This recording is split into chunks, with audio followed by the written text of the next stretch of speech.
Once upon a time there lived a lonely cat, and over time he grew so lonesome that he set off on a big journey to find a friend. And not just an ordinary friend, but a true friend. And one day, tired, hungry and exhausted, he came across a wooden house, and he saw a lovely woman that was pottering around, singing a song to herself. She spotted the hungry cat and gave him milk and bread, and so he decided to stay. And the two became companions, for the woman was lonely too. She fed him well, she looked after him, she cradled him as if he was her own child. She fed him the best food she had. She always had a warm bed and a welcoming lap for him. And over time, Cat grew so content with his life that he forgot all about his search of a true friend, same way as he forgot how to be a cat. He was now the cat of the house. He no longer needed to hunt or run, so he stayed within the premises of a house. And soon even that became laborsome. And so he spent his day sitting on the windowsill, looking outside. And on one of those days, suddenly he spotted a black crow who forcefully and fiercely arrived on the fence. She cleared her throat and spread her wings, wiggled her tail, and settled a bit more. Hiss! The cat hissed at her through the window. He didn't like to see this stranger. That was his place after all. And first she jumped to the side, hearing the cat. But then she realized that he was no threat to her. The cat was too big to walk, let alone catch her. And never mind that he was indoors and not even outside. So she laughed and flew right to the windowsill. The cat didn't like seeing the crow so happy, so he jumped up and started to scratch the window with his paws. But he was so clumsy and big that he just fell to the side. "This is my house," the cat said angrily, and ran to the door as fast as he could, which took a while. He was so out of breath that he had to sit down. And from there he looked at the crow, at her buoyant, vivacious frame, her jumping on the fence, her shiny black wings, and the jet black eyes that sparkled with curiosity. "Come," she said. "Come." She picked up a couple of rocks and threw them at the cat. He couldn't believe this.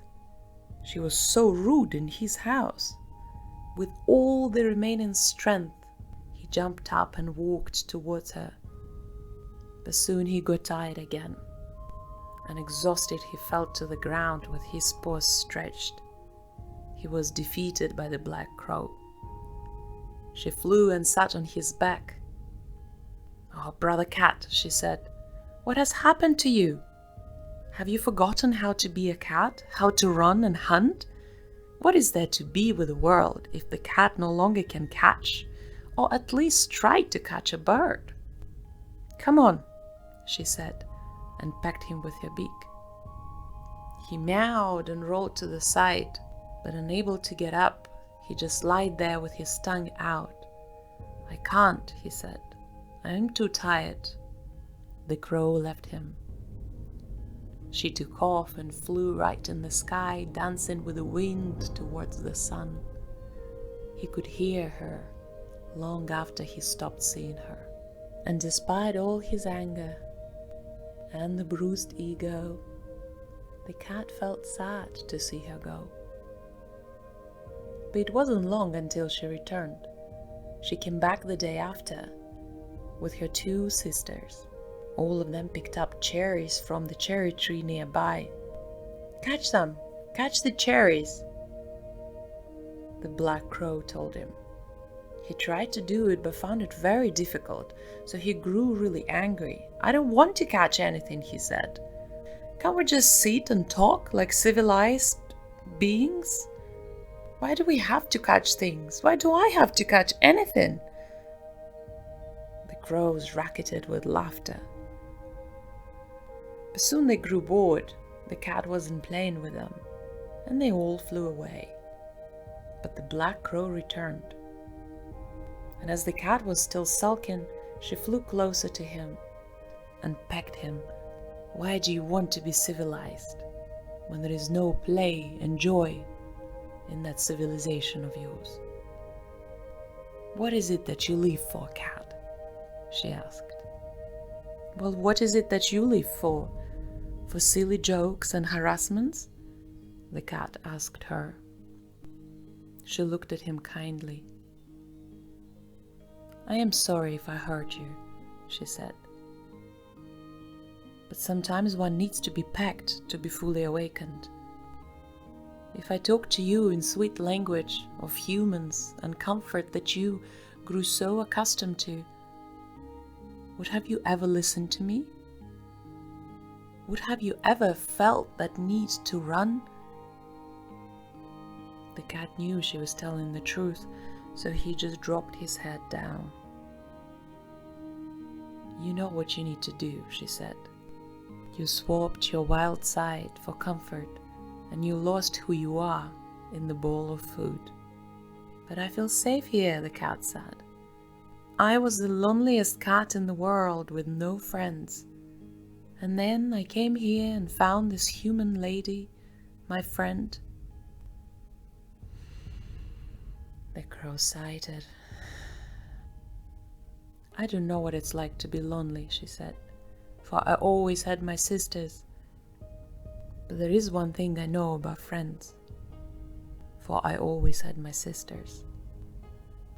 And that is that your friends always want the best for you, even if it's not the best for them." She pecked him to the side again.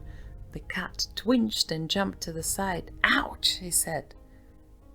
She cackled and flew away. "I'll see you later, friend," she said. The cat returned back home with a deep inner smile in his heart. There was something about that black crow that touched him so deeply, and he really looked forward to seeing her again tomorrow. But tomorrow came, and the black crow didn't, and the day after, and the one after that one. And soon he lost count of how many days have passed by without him seeing the black crow, a new friend he thought he made. And meanwhile, as he tried to run and climb the fence, remembering his cat ways, the lonesomeness grew stronger and stronger in him. And soon, once again, he became the loneliest cat. But this time it was different, for he knew that out there somewhere, in the world beyond the gate,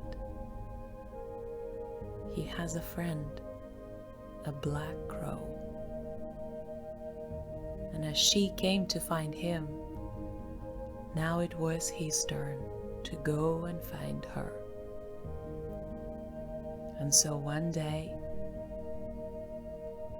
he stepped outside and walked through the gate. And soon as he reached the edge of the road and walked into the forest, he stopped there for the moment, looking at the yellow golden moon.